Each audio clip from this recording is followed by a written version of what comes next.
All right, I'm joined by Captain Dave Anderson. He's with Captain Dave's Dolphin and Whale Safari in Southern California. He joins us via Skype. Captain Dave, thanks so much for joining us. Oh, happy to be here. All right, first off, I just want to ask you about the video that I came across on YouTube. It's had 17,000 hits, been only posted for 3 days. Tell us a little bit about that video that you shot. Well, we had this huge blue whale. It was about 80 foot long. My daughter calls him Big Al, and this huge whale came right over to our boat. He was lunge feeding near the boat, and then he just ended up coming straight at us. And typically these whales, when they come towards the boat, they'll dive down way before they get to us. But this whale just stayed right on the surface until he was right next to the boat. And we actually had a passenger down in the hull of the boat. We have an underwater viewing pod. We're the only boat in the world that actually has this. And we have 2 of them. And we had passengers down in there, and they actually got eye to eye with this blue whale underwater. He was only like maybe a foot away from the underwater viewing pod, so they got quite a look at him. Now you do this for a living, so how unique was this particular video and this particular shot that you were able to capture? Well, this is the closest I've ever been to a blue whale. I've never had one come at me quite like that. I've had them come alongside or come near us, but to come straight at us and then to just kind of go right by the boat like it did, I've never had that quite a close of an encounter with a blue whale. It got my heart racing, I can tell you that. You can sense that in listening to the video when you go over the public address system and are saying the whale's coming, the whale's coming. How did you know that it was just about to come up like that? Is it, I guess to the layman, you couldn't really see that it was just about to happen, but your voice kind of almost seemed like it predicted it before it happened. But I'm sure that having done this for so long, you must have some foresight there. Well, we have more blue whales off Southern California than anywhere in the world. We have the greatest density of dolphins in the whole world, too. So we have probably the best whale watching in the world off Southern California. And I've seen a lot of whales and a lot of dolphins. And there's, I've definitely had a lot of encounters with blue whales.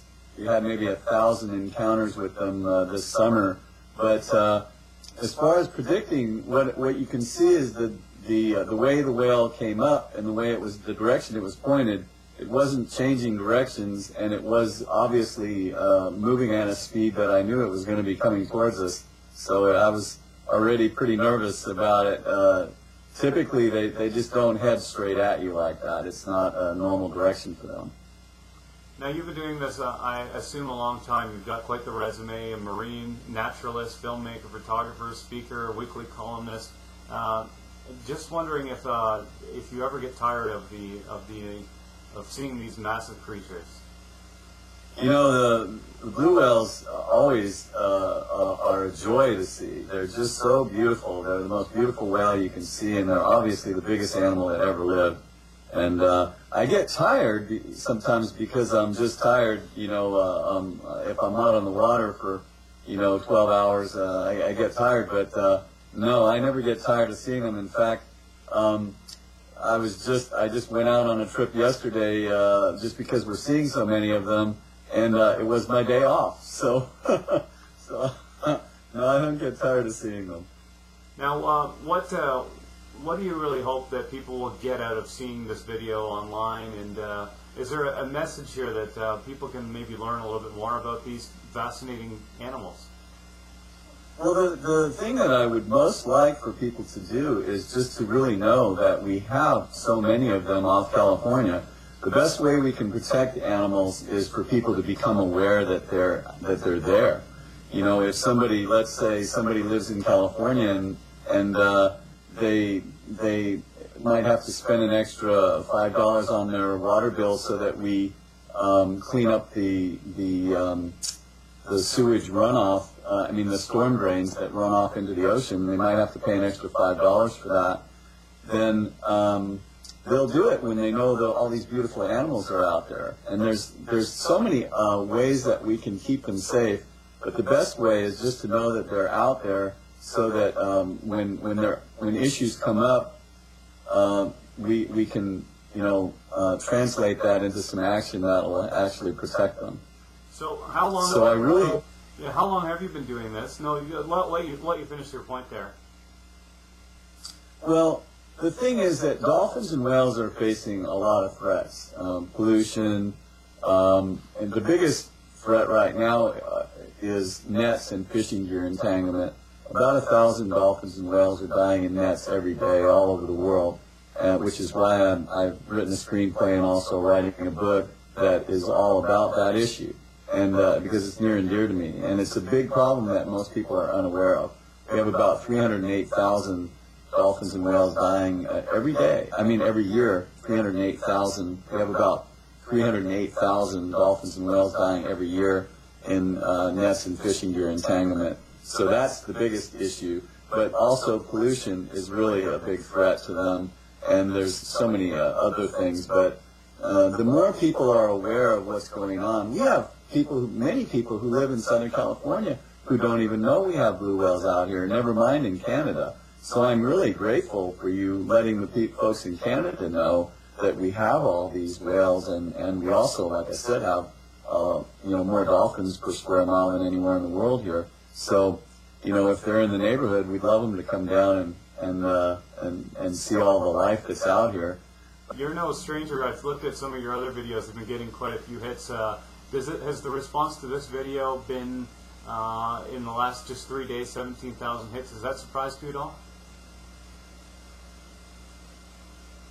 Well, I don't know if I should explain this on the air here, but remember what I was telling you about? Should I tell them about the how it was on Good Morning America and all those other things, absolutely. Should I share that? Yeah, no, share the whole thing. I'd love to hear it. Okay. Let me start over then. Sure. Well, this video has been amazing what's happened as a result of it. I posted it on YouTube, and it's been on Good Morning America, it's been on NBC Nightly News, all the local news people ran it down here. The Associated Press, I took a photograph, I extracted a photograph from the video, and the Associated Press ran the photo all around the world, and they actually listed it as one of their top photos of the week and of the day it came out. So it's been, and it was on the front page of Yahoo as well, on their homepage. And so even though the number of hits that are actually reflected on the YouTube is well below what's actually out there, because the way they did it, they actually they didn't use the YouTube video. They uploaded a different version of it, but it's the same footage. So there's probably been, I would guess, just guessing, but I'd say probably 5 million people have seen this video now. Just from uploading it to YouTube, it's pretty amazing. It's great stuff, and like I said, I'm really excited to show it to our viewers and just show them exactly what you do, and give them a little bit more than just showing the video, and tell them a little bit about behind the scenes. And I appreciate you taking the time to give us that insight. Well, thank you very much, Simon. I appreciate you having me on the show, and hi to all the folks in Canada. Thanks very much, Captain.